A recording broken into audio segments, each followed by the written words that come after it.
시작합니다. 네. 네, 안녕하세요.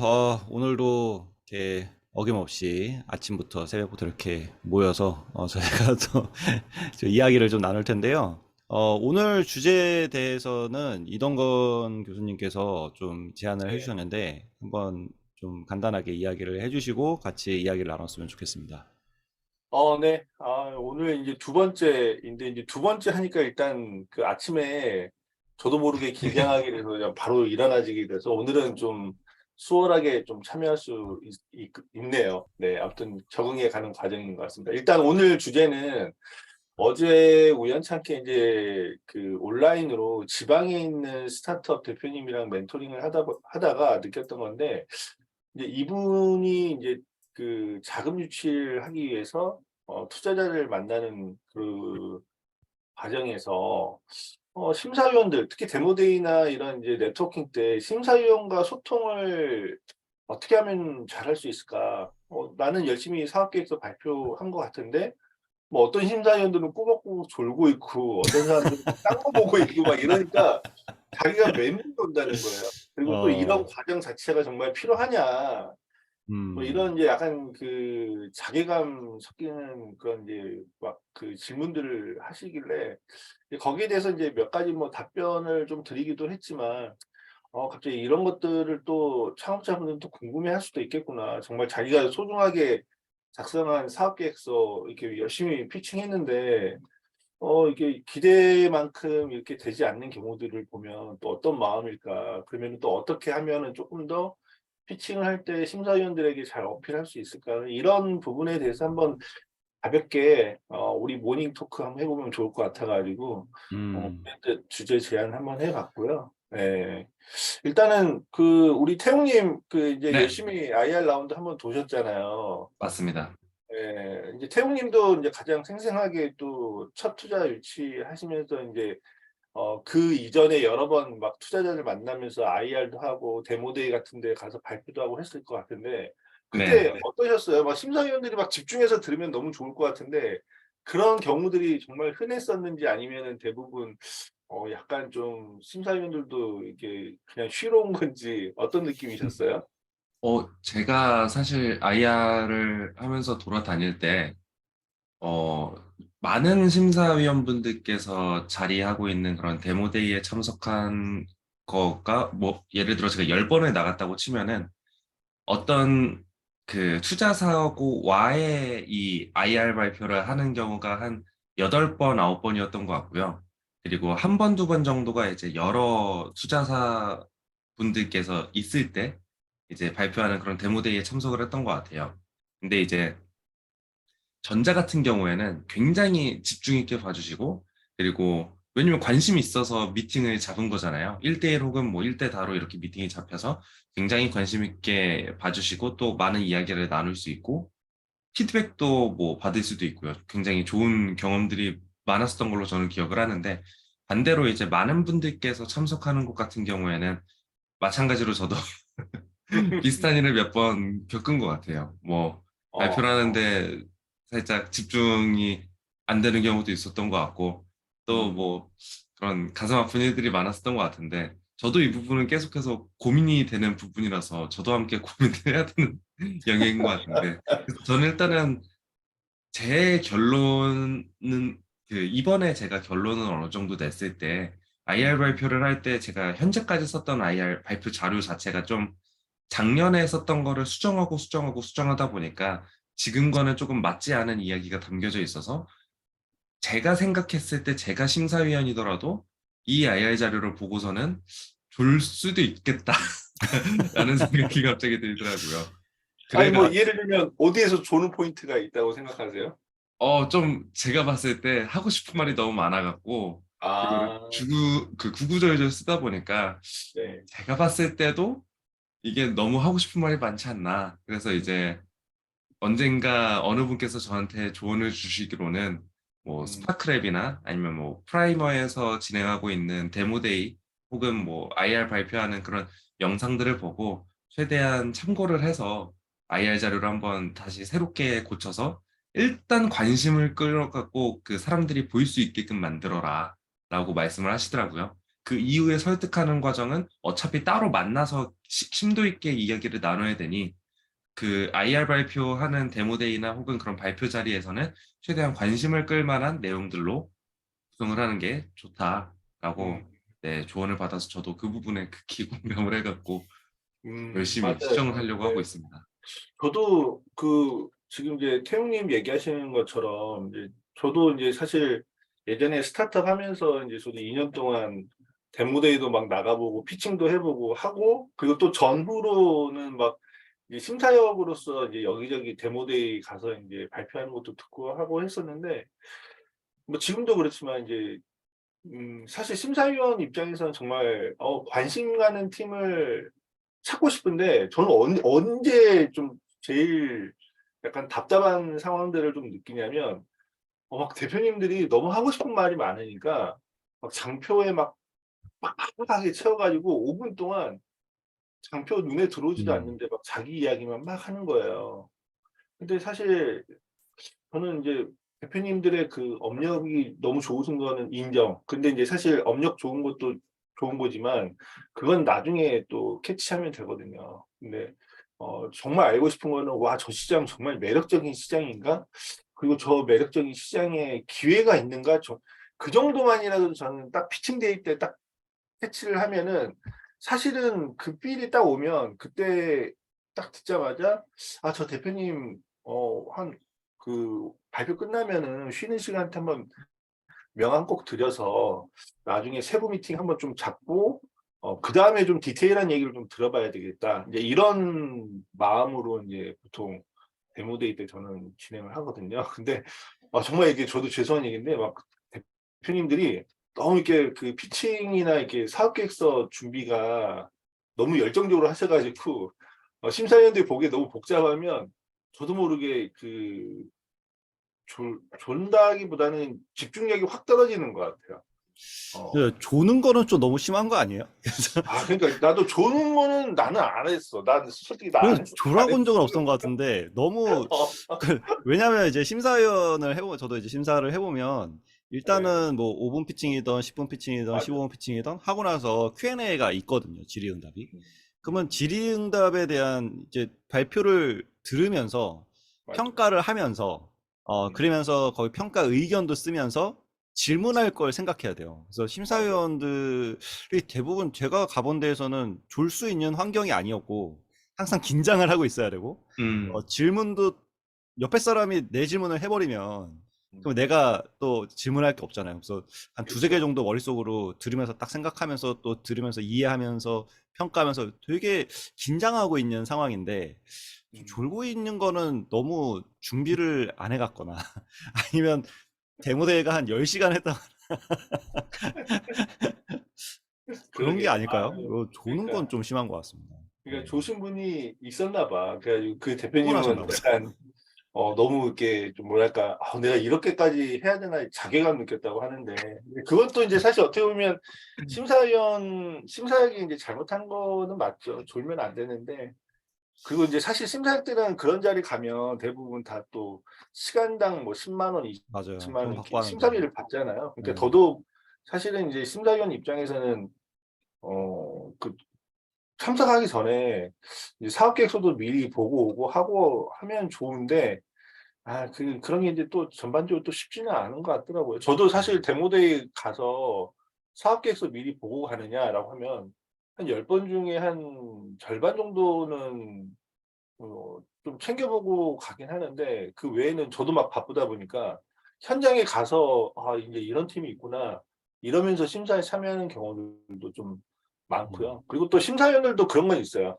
그 이제 심사위원들도 이렇게 혼자서 심사 보는 게 아니라 옆에 사람들 한 3-4명 정도 심사역들이 있다 보니까 심사역들도 이렇게 서로 이렇게 '저 심사역이 무슨 질문하지?'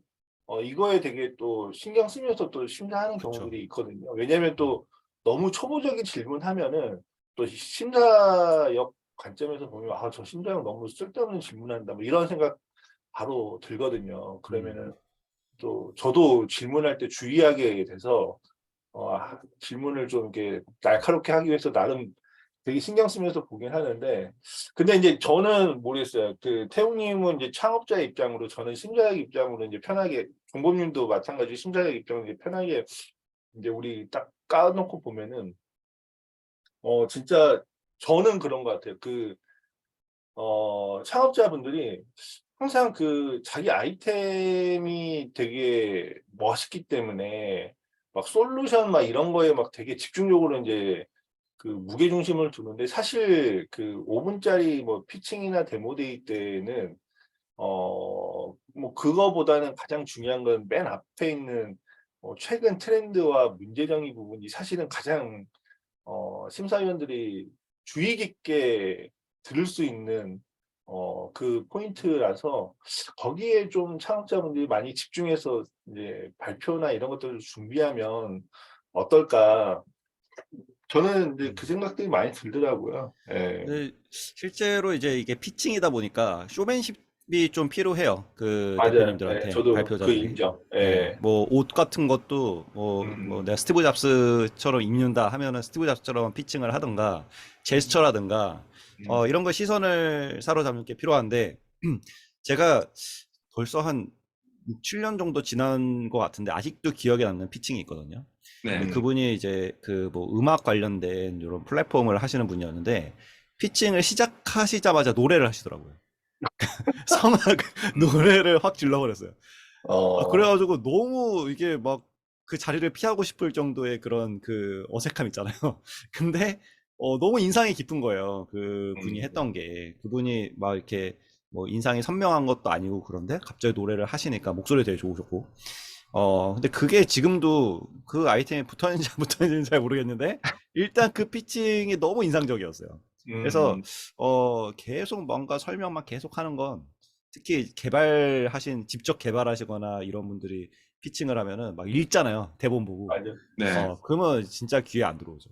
음. 음, 그리고 태웅님 같은 경우는 이렇게 발표했는데, 네. 그 피칭했는데, 뭐 예서 나 이게 피칭 끝나면은 투자자들과 명함 교환도 하고 질문도 많이 들어오고 막 이런, 예, 약간의 그 본인만의 또 이 정도는 해야지라는 기대치가 있잖아요. 그렇죠.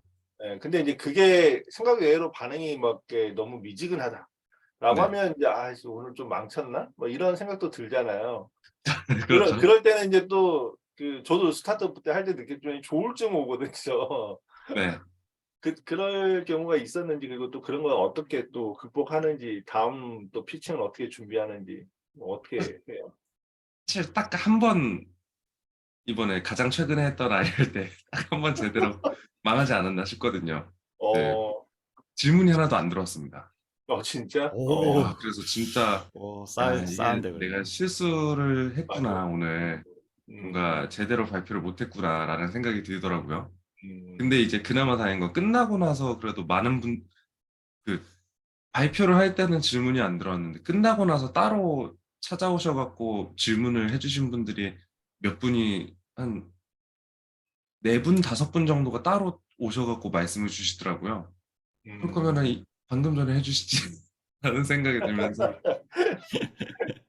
근데 질문이 없는 경우는 완벽한 피칭을 했거나 제가 봤을 때 그런 이제 경우는 적고 결이 맞지 않지 않았나. 관심이 네, 없거나 관심이 없지 않았나. 왜냐면은 다른 발표를 한 팀을 보니까 이미 시리즈 A를 준비하고 있고 어, 그런 곳에 이제 제가 어떻게 얼떨결에 아, 불려서 가서 조금 너무 이게 극초 레벨이 안 맞았네요.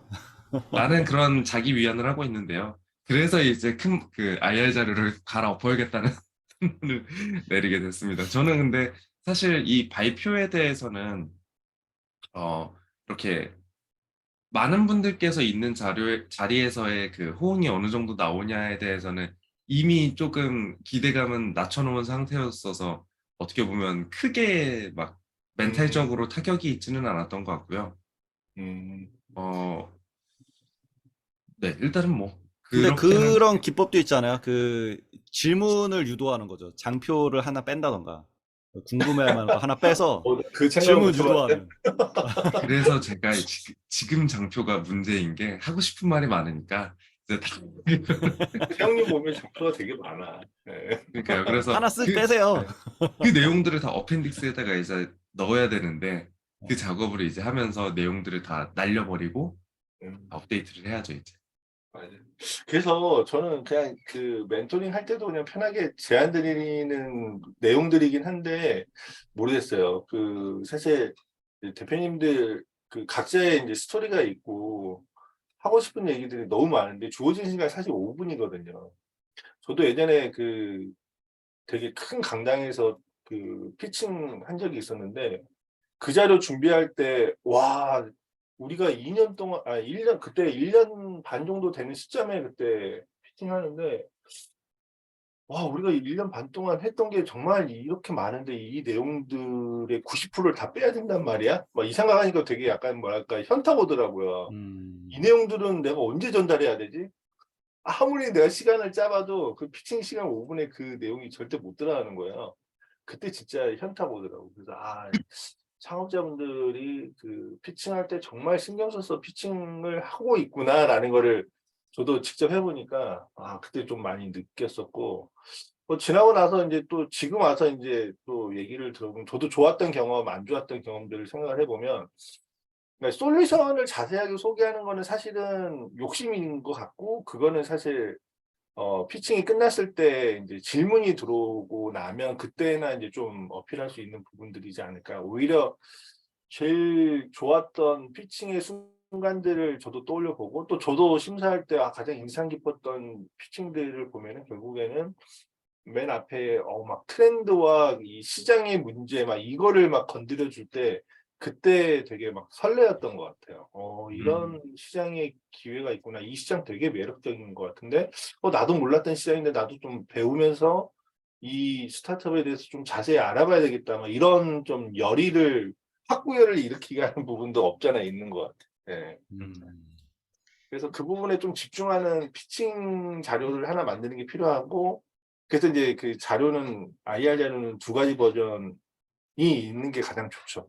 5분짜리 자료랑 그다음에 한 20분짜리 또는 아니면 10분짜리 디테일한 자료를 준비하는 게 좋을 것 같다라는 생각이 항상 제가 창업자들에게 드리는 거 말씀인 것 같아요. 네. 그 이동규 교수님은 그 1분짜리 그 피칭도 가져다니지 않으셨나요? 제가 기억이 나는데 그게.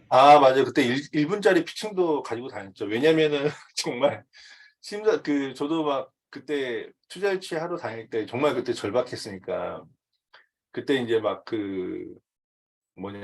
이 데모데이 같은 건 아니고 무슨 멘토링 세션인데 그룹 멘토링 세션이니까 뭐 심사학들이 이제 그룹별로 이제 A 그룹에는 무슨 심사요, B 그룹에는 무슨 심사 이렇게 테이블에 쭉 앉아 있고 한 30분 단위로 롤링을 시키는 거예요. 근데 이제 예를 들어서 저는 한 그룹이 6개인가 있었는데 그중에 한 3그룹 정도에만 어사인이 돼 있는 거예요. 그 얘기인즉슨 6명의 심사역을 나는 다 만나고 싶은데 3명밖에 못 만나게 그 프로그램이 짜져 있는 거예요. 그래서 너무 그런 게 아까우니까 이제 그 쉬는 시간 또는 화장실 가는 시간 그때 이용해가지고 내가 못 만난 심사역 있으면 막 쫓아가가지고 막 1분 안에 피칭하면서 이거 지금 좀 봐달라. 그렇게 막 하소연했던 것들 기억이 나요. 그때 막 이렇게 책받침 같이 맞아요. 코팅해가지고 이렇게 네, 넘기면서 막 네, 보여줬던 게 되게 야, 인상에 남습니다. 열심히 그 준비했죠. 정도는 해야 투자를 받는 거군요. 그렇죠. 네.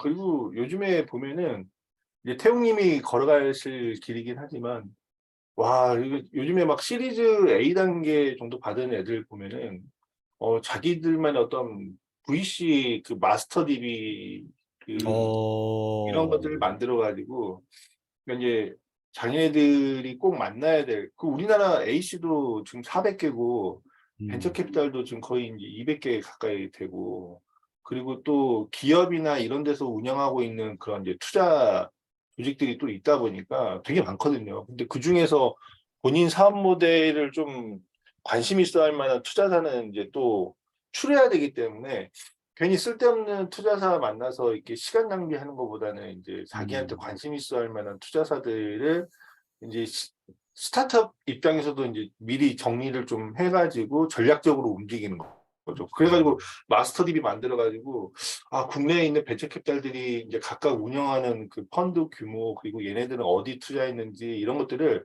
다 DB에 넣더니 그 중에서 자기한테 가장 맞는 거를 자기들 로직 나름대로는 이걸 추려가지고 이제 1순위부터 막 한 50순위까지 만들어서 이제 그것부터 이제 하나씩 찾으러 다니더라고. 그래서 나 그거 어, 보면서 야, 정말 대단하다. 대단하네요. 그러더니 진짜 시리즈 A 투자 받더라고요. 네. 그 정도는 네. 해야, 역시. 해야죠. 음, 해야죠. 진짜, 네. 아무튼 참, 투자자들로부터 이 자금 조달 받기가 참 쉽지는 않은 것 같은데 또 그 과정이 또 필수적이기 때문에, 예, 요즘 더 힘들잖아요. 그죠? 맞아요. 예. 근데 또 저는 한편으로는 어떻게 보면은 뭐 어떻게 보면 투자사와의 이야기를 나누는 시간이 음, 해외에 이제 시장 진출하는 것보다 조금은 더 나은 환경이라고 느끼는 게요. 최근에 음, 이번에 이제 해외 시장을 한번 뚫어보려고 열심히 노력을 하고 있는데 사실 뭐 링키드인이나 아니면 뭐 그냥 콜드메일이나 콜드콜을 보내도 답장이 안 오거나 아니면 묵묵부답인 경우가 많은데 국내 투자사들에게 어떻게든 연락을 하면 일단 만나보는 것 자체는 대부분 환영을 하시더라고요. 뭐 만나서 음, 이야기 나누는 정도는 충분히 이룰 수가 있으니 그때 얼마나 설득을 하냐, 그리고 얼마나 음, 논리적으로 이제 내 사업과 내 서비스를 이제 그 소개를 하냐. 음, 이것까지는 어떻게든 기회가 만들어지다 보니까 아까 말씀하신 것처럼 나와 맞는 우리 사업과 맞는 우리 비즈니스와 맞는 그 엑셀러레이터나 아니면 벤처 캐피탈을 찾아서 좀 리스트업을 한 다음에 하나씩 컨택을 하다 보면은 돈도 없고 업데이트되고 뭔가 진행될 만한 게 생기지 않을까. 또 재밌는 것 중에 하나가 그 만나뵌 심사위원분께서 다른 분을 또 소개시켜주고 하시더라고요. 음. 맞아요. 네, 열심히 노력을 해야 되는데 이제 다른 대표님들도 마찬가지겠지만 지금 내 사업 꾸리는 것도 복잡한데 운영도 이제 복잡한데 이제 투자 받으려고 발표자를 만들고 연락해서 만나 뵙고 하다 보면은 이제 한 달이 아니라 한 일주일 정도 느껴지는 것 같기도 하고 음, 어느샌가 보면은 아 내가 사업하려고 창업을 한 건데 투자사 만나려고 창업한 건가 이런 생각도 가끔 들고 대표의 역할은 자금 조달이죠. 그죠? 딴 거 할 게 없어요. 자금 저도 조달이. 그거에 대해서 공감을 합니다만 사실 맞아요. 뭐 자금 조달만 하기에는 아직 스타트업은 많이 네 부족한 자금 부분이 조달만 하셔야 됩니다. 나머지는 다 맡기고. 나중에는 그런 것도 한번 고민해 보세요. 그 어떤 거냐면 그 투자사들 이제 보면은 이제 자기 돈 가지고 이렇게 직접 운영하는 곳들도 있고 또 네, 반면에 펀드 조성해 가지고 펀드 운영하는 그런 곳들도 있거든요. 근데 이제 네, 자기 돈 가지고 하는 데들은 진짜 그 대표 그 돈의 그 쩐주가 이제 그 투자사의 대표니까 그 대표의 이제 그 기대치에 맞추는 노력을 이제 하면 되는데 VC들로 가면 VC들도 이제 보면은 이제 펀드 같은 것들 운영할 때 그 펀드 운영 잘해서 인센티브 가져가는 게 또 VC들 심사역 입장에서 굉장히 또 좋은 그 뭐랄까 음, 부의 창출의 기회 중에 하나거든요. 제가 아는 네, 분은 배틀그라운드 투자해가지고 와, 그, 그 벤처 캐피탈 협회 대상 받더니 자기가 투자사를 하나 차렸어요. 와, 근데 오, 대단하더라고요. 네.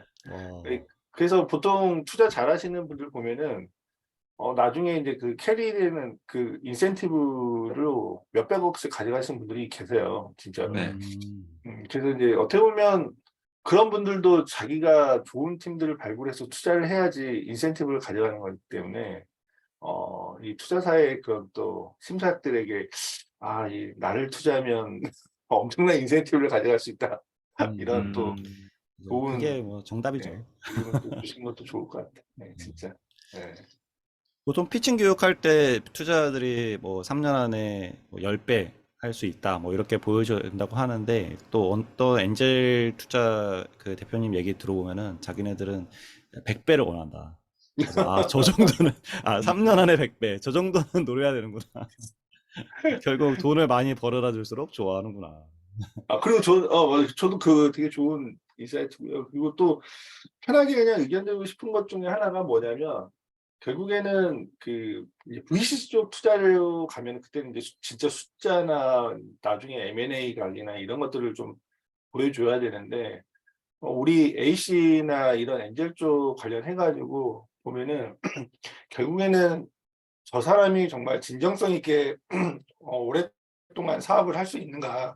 네, 왜냐면은 이제 그 사업하는 과정이 너무 힘드니까 중간에 드롭하는 그런 창업자분들을 또 엔젤 투자자나 애셀러레이터 분들은 또 굉장히 많이 볼 수밖에 없거든요.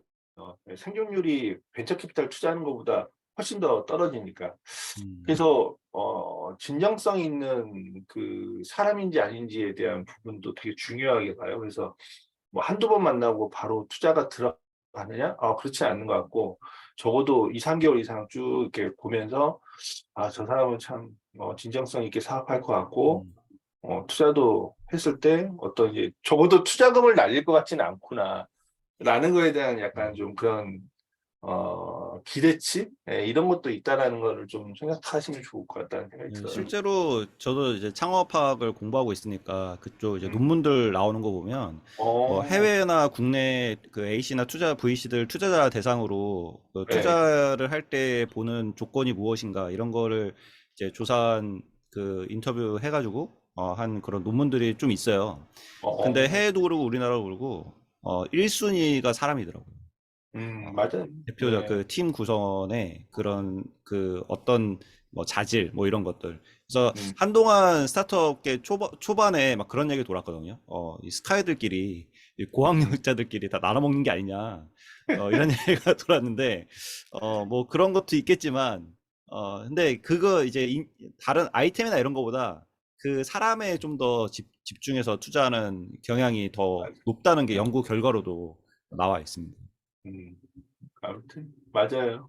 진짜 사람이 되게 중요한 것 같아요. 그래서 태영님도 열심히 잘 하시기를 바라면서 파이팅. 파이팅입니다. 네. 아무튼 이 주제 가지고도 뭐 할 수 있는 얘기들 너무 많은데 오늘은 한번 여기까지 또 정리하고 또 다음에 또 계속 또 이런 주제들 가지고 이어가면 너무 좋을 것 같아요. 네. 심사할 때 졸지 않는 걸로. 오늘도 저기 심사역 역할로 오늘 가서 심사해야 되는데 이따 오늘 오후. 심사하세요. 졸지 마세요. 주시면 안 됩니다. 안 줍니다. 저는 절대 안 줍니다. 질문 많이 할 거예요. 어, 너무 좋네요.